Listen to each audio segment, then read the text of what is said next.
Hi, my name is Braxton and I'm with Welcome to the Outdoors, and we are currently at above 13,000 feet in Colorado on the Imogene Pass.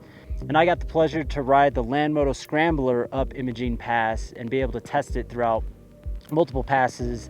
And I also have experience of riding electric motorcycles through the Alpine loop. One of the first electric motorcycles or dirt bikes that I was able to ride was the Sur, which everybody knows, and I had a blast. The second one, which was a Huck, and I couldn't even make it up hills. I had to pedal my feet up. And then this bike is just on like a completely different level. It is a full-on dirt bike or motorcycle that can get me anywhere I want to go. I'm not even using it at its full power potential to even get up the hills because that is way too much power for me. I have no experience of riding actual gas dirt bikes. The only experience I have of riding bikes is electric e-bikes or dirt bikes and stuff. So this bike, I have had no issues whatsoever. A lot of the issues I have had was due to me being inexperienced, but the couple of days that we've been able to ride through here, I've gotten more comfortable. I've been able to go a little bit faster. A little bit of wheel slippage. I'm not afraid anymore. I know how to handle terrain and go up hills. I'm still a little bit sketchy or sketched out going downhill just because of all that power and momentum of just going down.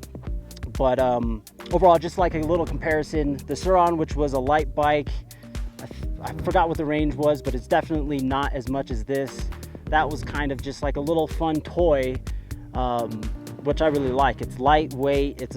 I would say it's a great beginner bike because it's cheaper. It's lightweight. It's light and nimble. Almost anybody can ride it, especially as somebody that has no experience. It feels more like a dirt bike.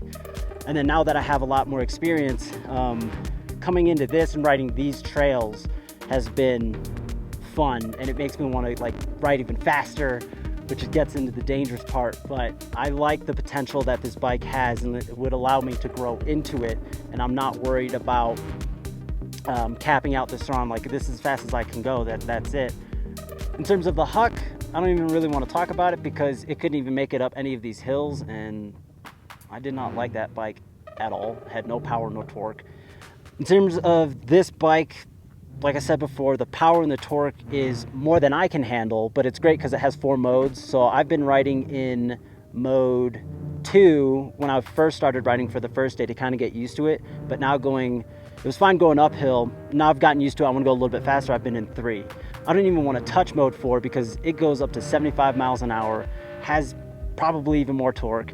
And that's great for riding on the street, which is what I really like about this bike, is that it's a bike that can do everything. It's not, a full-on dirt bike, but it can do these trails.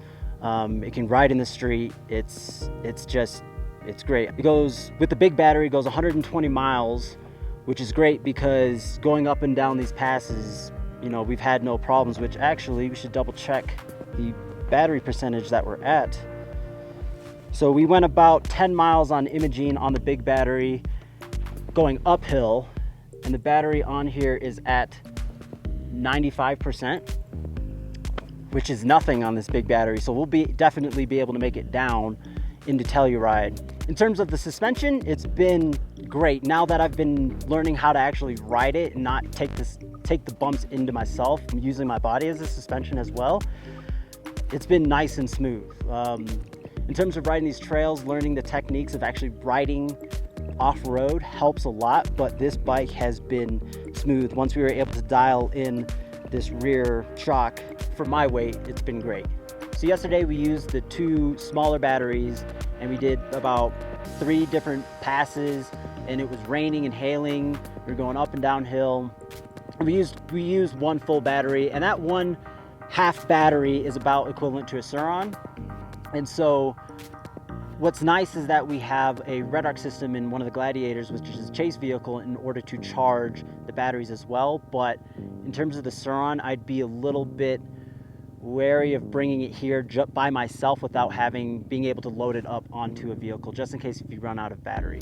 So with coming up these passes, you have to go down, and thankfully these Magura brakes are amazing. I've had no issues whatsoever going down. I've been able to stop. It's more of me stopping and then sliding down. Like, that's how powerful these are. And so I've had no issues with these brakes, and I really like them. What I absolutely love about this bike is just the versatility. It's not just a thing that you can take off-road, or not just a thing that you can take on the road, which is also DOT approved. I can use this bike for anything. So when I'm not out on the trails, if I'm back home and I want to ride it around, it can go 120 miles. It can go 75 miles an hour. It's a street bike. I can use it as a regular motorcycle. But then if I want to hit a trail, or if I want to take the bike to a trail and hit a trail, I can do that too. I cannot recommend this bike enough. I'm having a blast riding this bike, and it's making me want to learn how to ride a bike even more and to be able to go faster, and because it's capable of doing so. You can check them out at landmoto.io.